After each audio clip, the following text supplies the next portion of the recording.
Good morning from PJ&C. We are back on Wednesday morning to talk more about the subject of mastery of the middle. Welcome to anybody gets to see this live or in the replay, which is available immediately afterwards. I wanted to talk about something today that is not so strategy based, but completely mindset. And the reason being is this is something that really has stuck with me in the last couple of days. And so this is my chance to be able to get my thoughts out of my head and then out on paper, use it in content, and also here within this group. One of the things I want to talk about today is the subject of are you all in? So, where is this coming from? Like I said, it's been stuck in my head the last couple of days. I've been thinking about this a lot lately because all of us as entrepreneurs go through changes, adjustments. I heard this earlier this week that the company that you launch when you start is generally not the company that you are going to actually end up growing. And I can tell you firsthand, this is very true. So, that I think really kind of started off this thought process for me this week. And I wanted to start out talking about myself because this is something I haven't done a lot in this group to date. So I thought this is an appropriate time to talk about my personal background. So I talk about a lot that I've been an entrepreneur already for going on almost 20 years now. So if we go back to 2020, my story is very similar to a lot of people, as in it affected my income, it affected my life on a level that I wasn't anticipating, like many of us. However, being an entrepreneur, business owner, I didn't shift to working at home. We had to close our companies down as entrepreneurs, especially very, very quickly in the state of Illinois. I chose to use that time to reflect on the things that I could change and update within my company. And I used the time to really reorganize life. I did it as a home project. If anything was out of place, if those items that you carry around your home, I decided if they didn't have a place, they didn't belong. But I also did the same thing to my business. I went into it with the attitude of there's probably things that I'm doing consciously or unconsciously that are either helping or hurting my business. And now is the time for me to sit down and really assess that. And it's interesting that multiple clients came back when we reopened to have the conversation of, boy, you changed a lot. There's a lot of things that you changed. I added procedures, I had added protocols, systems that would make my day go smoother, have the company run smoother, the accounting run smoother. I mean, I tried to reorganize every piece of it to make things more efficient so that I could see more clients. And I realized, though, that when I reopened, I started off with a bang. The first day back was, I think it was like 14 hours. I remember that day. I remember being so exhausted that I had to sit down in the hallway a couple of times just to take a break because my back was hurting so bad. And I realized that even when I was at home during the pandemic, I did not allow myself to sit on the couch because that wouldn't have helped me mentally, just sitting around waiting to figure out what was happening. And I was glad about that, but only a handful of clients ever knew the truth that my body had gone into adrenal fatigue and I was so exhausted for the next 8 months that I had to make the decision for my health that I needed to make a change, switch careers after 15 years, and I decided to go back to school. When I did that, I went into an entrepreneurial MBA program that I really am very grateful for to this day. That's where I met Nessa, my business partner, life partner, and we started our company. He had started in that school not necessarily a year later, but a significant amount of time where I had been already establishing my business. He started establishing his business. We worked parallel for a long time as business partners, as in accountability partners. Then our companies combined. However, when I was in the school program, one of the first books that I ended up reading for the program was Rich Dad, Poor Dad, which if anybody has not read that, it is overdue in your life because of the fact it reframes your mindset about even being an entrepreneur. I thought going into it that I would read it and it would reaffirm why I was an entrepreneur and my path forward. Little did I know the shock that I received from reading that book was that I realized I was an employee of my own company. No matter how many clients that I would take on, no matter how many hours I devoted, I was never going to be in the position of being financially free as an entrepreneur because if I wasn't physically in the space working hands on with clients, my business ceased production. It ceased bringing income in. So it was physically impossible for me to be able to keep this momentum going. And that was not what I expected to figure out from reading this book. And I remember the moment I was reading the book and I finished it and I closed it and I was sitting there and it really hit me, man, I got this all wrong. I had no clue that I had set myself up to be on a hamster wheel. And so I had to change things, which I did. So, what I really truly understood about this and what I gained from going back to school, reading this book, setting myself on a new path was that I was on a mission and I was going to find a way to build a company that would take massive action and scaling to be able to work when I was not physically working. That was my entire plan. And I realized that even though I've been an entrepreneur for 15 full years, I was still a beginner in a lot of ways because when you build a business with no real strategy or plan, which let's be honest, almost 20 years ago, that was the way everyone did it, that it didn't require the technological advances or the education and automation, whatever it may be, those things just didn't exist.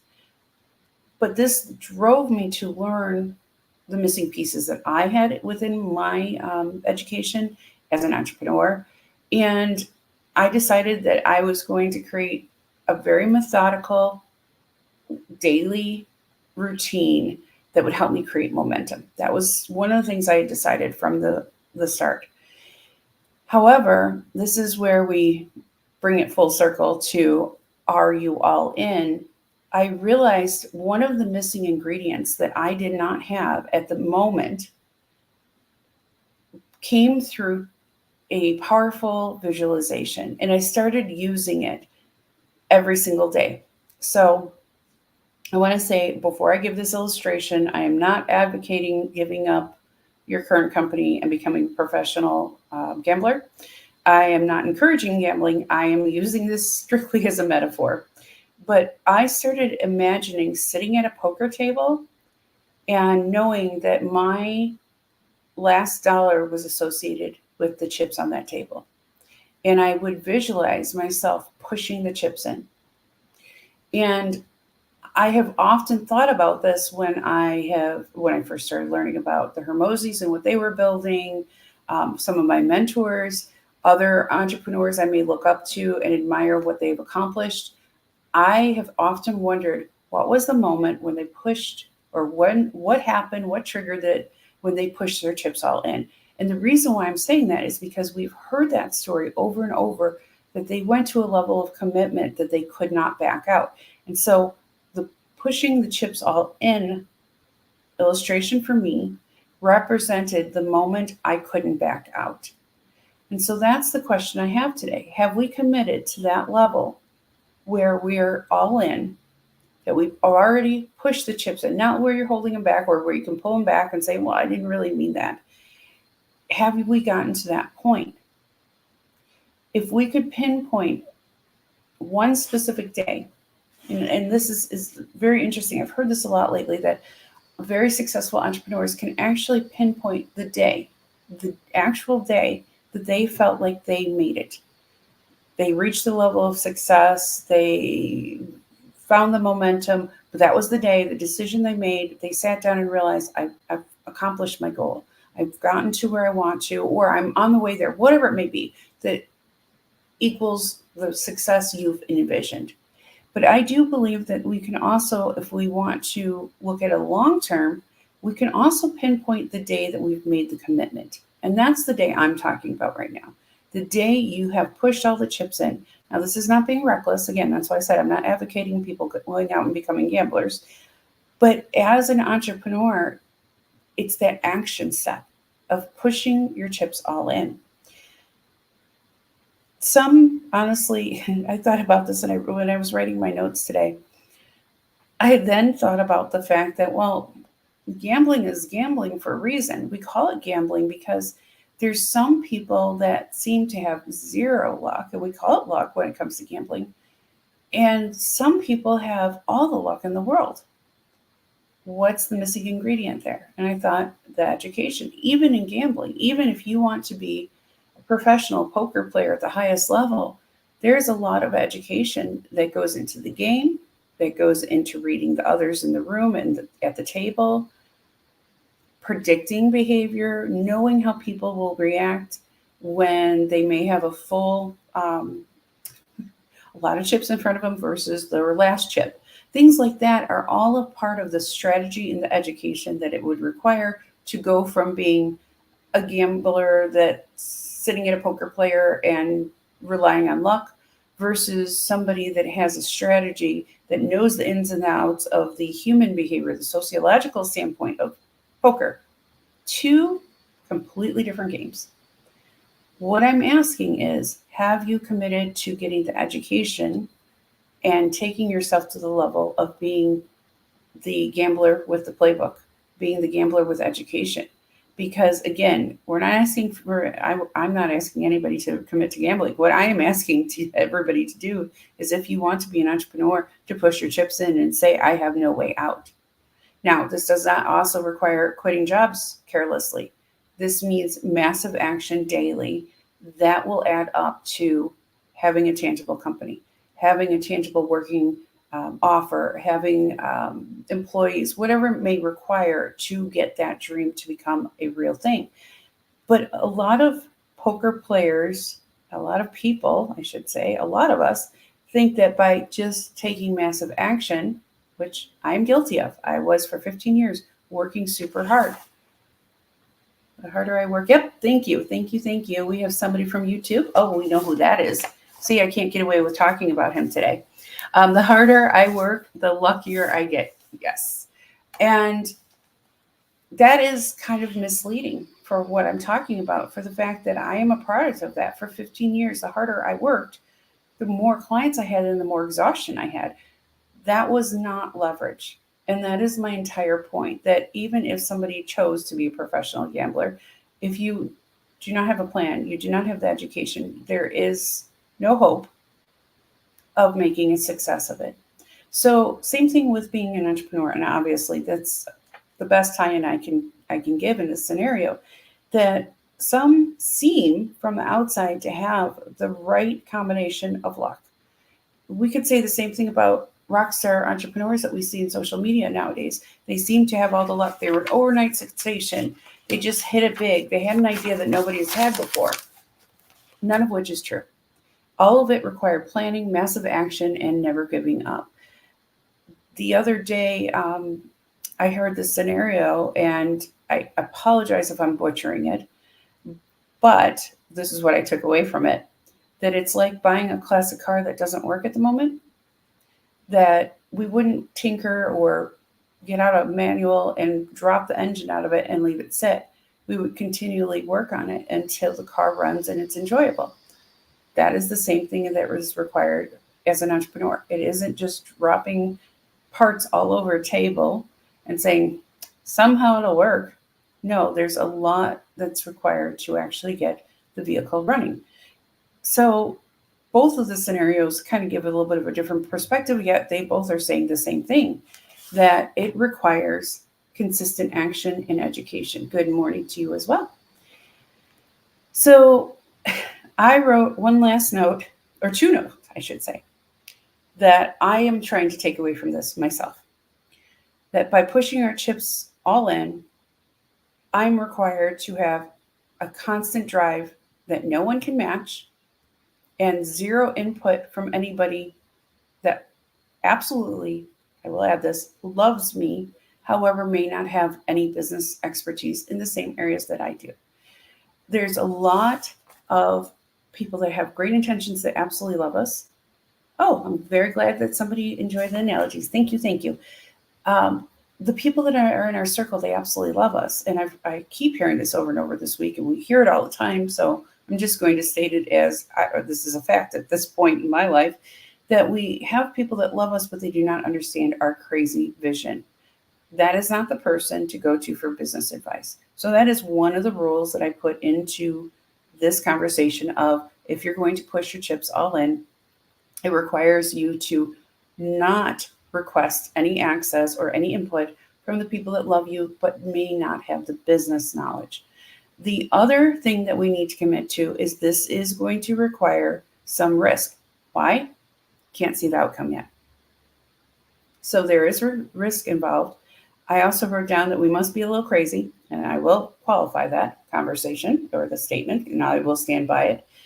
I've been thinking about this a lot lately, that you look at people that have made huge changes, impact on the world. Like a modern example is what Elon Musk is trying to accomplish and has accomplished. We can't deny that. Who had the right to say, I'm going to build a company that's going to colonize Mars or get us to Mars or get us around Mars or whatever the accomplishment may be in the next couple of years, right? That does require a little crazy. He hasn't allowed anybody to stop him. He has committed to, he's slept on the floor in his office before. He times out his day into, is it 10 or 15-minute segments? Things that we may see as a bit crazy, he sees as necessary. So crazy or a little bit crazy or whatever we want to try and call it, it's my word for it, you can call it whatever you want, is required to change an industry, to create generational wealth, to create something that has never been created before. And then the other one I had already mentioned, but I want to make sure it's stressed, that we must find in ourselves a drive that no one can match. Does this mean working ourselves to death? Nope, I've already tried that. What happened last time was after 15 years, I was in adrenal fatigue and I was going to work with no voice in the morning. I was so exhausted, I was having trouble functioning. That doesn't work. That is not what I am actually speaking about right now. What I'm talking about is being able to outwork yourself, being able to outwork yourself yesterday and doing more tomorrow, and committing to seeing the tasks through that are actually on your to-do list, honoring your word to yourself that I'm going to build this company. That's my version of a little crazy.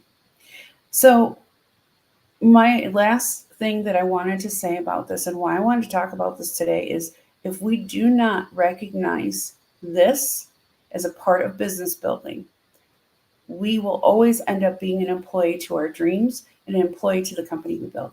And we will never be free to actually enact the change that we are required to change or to accomplish in this world to make our world a better place for the next generation. So I hope that helps whoever it's supposed to reach. I think it was first and foremost for myself, but we're good at saying we've done enough. And this is, again, I'm not advocating for burnout. I'm not advocating for adrenal fatigue or health problems. Trust me, I am not the person that would ever push somebody that hard, but I guarantee we can push a little harder. I heard this the other day, that it's a spoken word mentor that I listened to, and he made the commitment to 22 more seconds. And he uses that analogy or rule, there we go, when he is on a treadmill, running, trying to accomplish something. You always have 22 more seconds in you. And I thought about that. We always do. We always have, thank you so much. Thank you. We always have a little bit more. We always have 22 more seconds. We can apply that to every area. But again, that does not equal work hard, get results. This is work smart, get results. So if we want to do that, what area of your life today can you add 22 seconds to? What task do you have on your to-do list But if you just saw it through for another 22 seconds, you could get a result. Now, I know that's very silly, but try it out. Try it out when you're running. Try it out when you're trying to get back into shape. I'm right there. So whatever it may be, commit that extra 22 seconds or 2 minutes or 5 minutes or an hour and turn on the do not disturb on your phone. Start practicing these things on a regular basis. And then you as well can feel like you push the chips all in. So hope that helps. Like I said, whoever it's supposed to reach today. And we will be back on Friday with another live with Alethea and myself. And this is going to be fun. We are actually in the same household right now. So you get to see both of us. However, well, thank you so much. However, we probably will see us separate from each other so we don't get any bounce back. But we are very grateful to have her here last week and this week working side by side with us. And then we're going to be back Friday to have another discussion about entrepreneurialism through the female viewpoint on Friday morning. I know that we have some amazing podcasts coming up and some new and excellent. Well, you're very welcome, and thank you too. We have some excellent new projects coming together, so we will be announcing them, including some retreats for the end of 2024. I know I dropped that in a little bit before, but we'll talk about that more in the next couple of weeks. As always, if you would like to participate in one of our lives on Friday morning or come onto the podcast, please reach out to myself or Lee. We are always looking for more amazing conversations because as much as we say it's to help everyone else, we're going to be selfish and say it actually has been incredibly, incredibly cool for us. So we want to have more of those conversations with everyone in the group. I hope everybody has an amazing day, and we'll see you back live on Friday. Have a wonderful day.